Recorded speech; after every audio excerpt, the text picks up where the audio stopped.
Mais c'est le pays berbère qui devait réserver au général Guillaume un accueil inoubliable. Dans ce pays dur, fait pour des hommes durs, la main française a tracé des routes et fait jaillir l'énorme barrage de Bin el Ouidan qui permettra la retenue d'1,5 milliard de mètres cubes d'eau, fournissant une production annuelle de 500 millions de kilowatts qui ajouteront au grand élan économique qui emporte le Maroc. Le général Guillaume, après avoir constaté les progrès de ces énormes travaux entrepris au cœur de la montagne, devait s'arrêter presque à chaque village.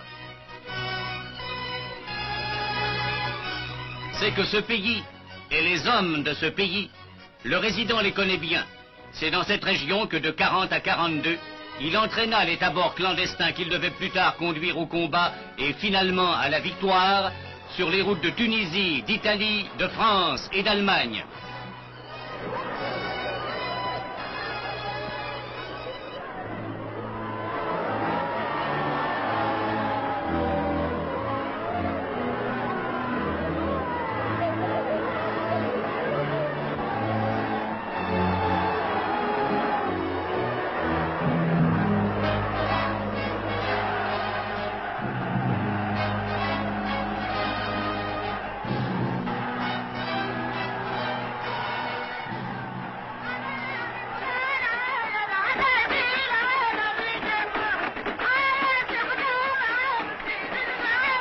Casbah Tadla d'abord, à Khénifra ensuite, où la foule berbère l'acclamait, le général Guillaume pouvait dire: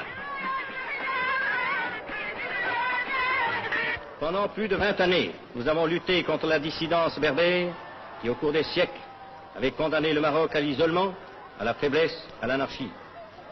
Au fur et à mesure que les tribus berbères sont venues à nous, nous nous sommes engagés solennellement, au nom du sultan et au nom de la France, à respecter leurs traditions et leurs coutumes séculaires.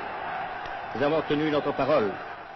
Et c'est pourquoi les Berbères, nos adversaires d'hier, nous sont restés fidèles aux heures les plus tragiques de notre histoire. C'est pourquoi des milliers d'entre eux, tous volontaires, ont combattu à nos côtés et donné leur vie sur tous les champs de bataille de la libération. Ils continuent avec la même bravoure à s'illustrer chaque jour dans les durs combats d'Indochine.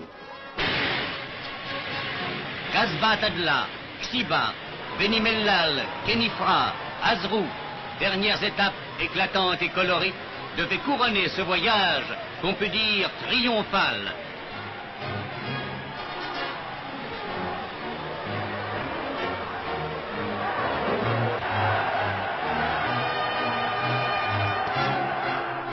Sa halte à Khénifra lui permettait de s'incliner devant la tombe du général de Loustal, son ancien chef. Et en quittant le pays berbère, le général Guillaume pouvait tirer la conclusion de ce premier contact avec le Maroc.